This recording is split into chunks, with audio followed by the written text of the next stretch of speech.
It is considered the second most devastating extinction event in Earth's history. But what makes the late Ordovician extinction event special is that it wasn't caused by something dramatic, like an asteroid or a giant explosion, unlike some other catastrophes we'll discuss later. Episode 2. The Late Devonian Extinction. Late Devonian. 370 million years ago, Earth finally began to look more familiar as life made a huge leap forward. Plants covered the land, and some of them grew into true trees for the first time, forming the planet's first forests. However, the main event still unfolded in the water. The oceans and coastlines teemed with more fish species than ever before, so much so that this period is often called the Age of Fishes. The reefs were colossal, some of the largest ever built on Earth, and around them swam armored fish, covered in thick bony plates like natural armor and helmets. Some of them reached enormous sizes. Early sharks and countless small fish lived alongside them. But something was quietly setting off a chain reaction.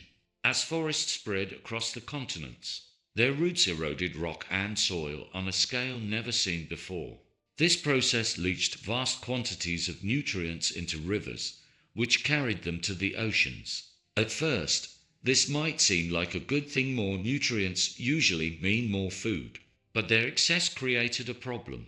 This triggered massive algae blooms. Growing, then dying and decomposing, the algae absorbed vast amounts of oxygen from the water. As oxygen disappeared from vast swaths of the ocean, life began to suffocate. This chain reaction lasted nearly 20 million years. Reef systems, which had taken millions of years to build, were particularly hard hit. Many corals and sponge-like organisms disappeared forever. By the time this long crisis ended, about 75% of all species on Earth had gone extinct slowly, as in the first. The next extinction, however, was completely different. Voice, Liam Speed, Normal. Episode 3. The Permian-Triassic Extinction. Permian-Triassic. 252 million years ago, life on land had truly taken root. This was long before the dinosaurs. In their place, strange reptile-like creatures ruled the Earth, something between a lizard and a mammal. One of the most famous groups were the therapsids, relatives of Dimetrodon, which millions of years later gave rise to true mammals. For a time, everything seemed stable, but then, in what is now Siberia, something began to happen deep underground. Enormous cracks in the Earth's crust began spewing colossal volumes of lava, not from a single volcano, but from gigantic, prolonged eruptions stretching over a vast area roughly the size of Europe. For years, there was a near constant outpouring of lava and gas. As the lava flowed, it released massive amounts of carbon dioxide into the atmosphere. This dramatically increased global temperatures. The oceans absorbed the excess CO2, and the water became increasingly acidic, much like soda becomes acidic, due to dissolved carbon dioxide. Creatures with calcium shells or skeletons found it nearly impossible to survive. The acidic water prevented them from building and maintaining their shells. At the same time, rising temperatures reduced oxygen levels in the oceans as in the previous extinction, but on a far more monstrous scale. Entire swathes of ocean became lifeless. On land, the heat and unstable climate made survival unbearable. Deserts expanded, and ecosystems collapsed across the planet, both in water and on land. By the end of this event, between 90 and 96% of all species on Earth had disappeared. It is the most devastating extinction event in the history of the planet, so devastating that scientists simply refer to it as the Great Dying. Life was on the brink of total annihilation. While ecosystems had previously recovered relatively quickly, this time it took millions of years for biodiversity to recover. But when life finally recovered, it gave rise to entirely new animal groups. Episode 4. The Triassic-Jurassic Extinction Event. Triassic-Jurassic. 201 million years ago, the Earth slowly filled with new life forms, and for the first time in history, the very first dinosaurs appeared, but they were still small and did not dominate, as other reptiles, not the ones usually imagined, had seized control of the land. Large crocodile-like reptiles, called pseudosaucians, walked the land, and some of them stood upright on two legs. All the continents were then connected into one giant landmass Pangaea. Animals could move freely across territories that are now separated by oceans. But this is precisely what ultimately led to catastrophe.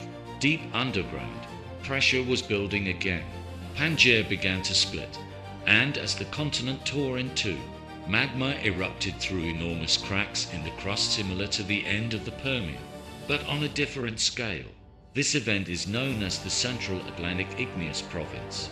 It triggered colossal volcanic activity along the lines, where the continents were beginning to drift apart.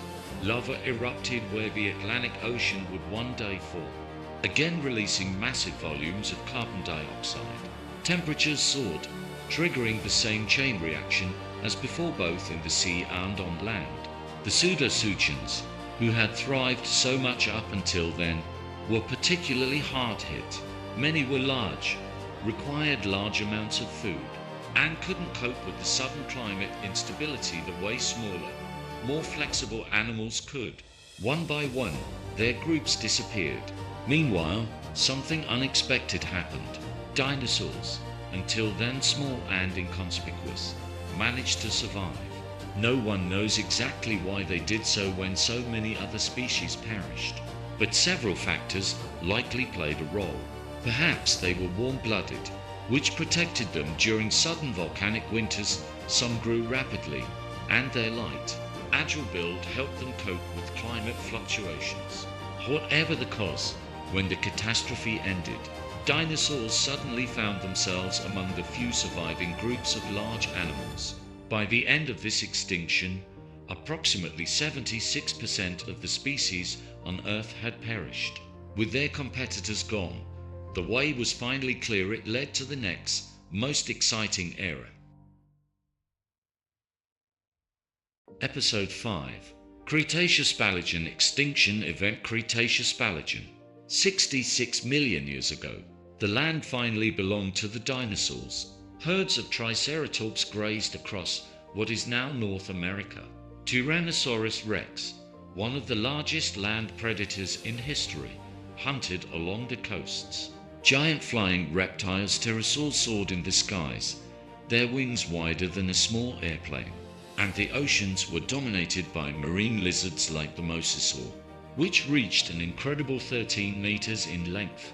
Life flourished for millions of years. And then, on an ordinary day, somewhere in the distance, a group of Triceratops looked up, hearing a strange sound. High above the atmosphere, something appeared that hadn't been there before. A tiny point of light, brighter than any star, frozen in the daytime sky. At first, it barely moved, but hour by hour, it grew brighter and larger. The faint spark turned into a glow, then a streak, and then a huge fireball. Animals across the land froze and looked up to the sky. And then it happened. In a matter of seconds, the object tore through the atmosphere. It was an asteroid about 10 to 14 kilometers wide. It slammed into shallow water off the coast of modern-day Mexico at a place we now call Chicxulub. The impact released the energy equivalent of billions of nuclear bombs simultaneously. In an instant, everything within hundreds of kilometers disappeared. Trees felled, rock vaporized, and the shock wave spread in all directions.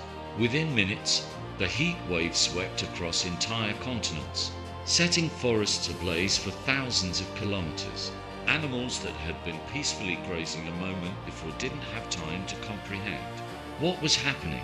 The impact threw so much dust, ash, and debris into the sky that sunlight was blotted out across almost the entire planet. And so it went on for months, maybe even years. Without the sun, plants died.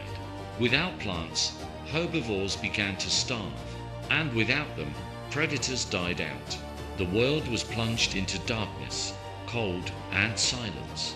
Dinosaurs, who had ruled the planet for over 150 million years, were unable to adapt to a world that had changed overnight. When the dust settled and the sky cleared, about 75% of all species on Earth were gone. All non-avian dinosaurs were completely extinct, but in these ruins, small, inconspicuous creatures survived. Tiny mammals, some no bigger than rats, waited out the catastrophe in burrows. With their enormous competitors gone, these survivors finally had space to grow and spread. A single point of light in the sky ended an entire era and paved the way for our own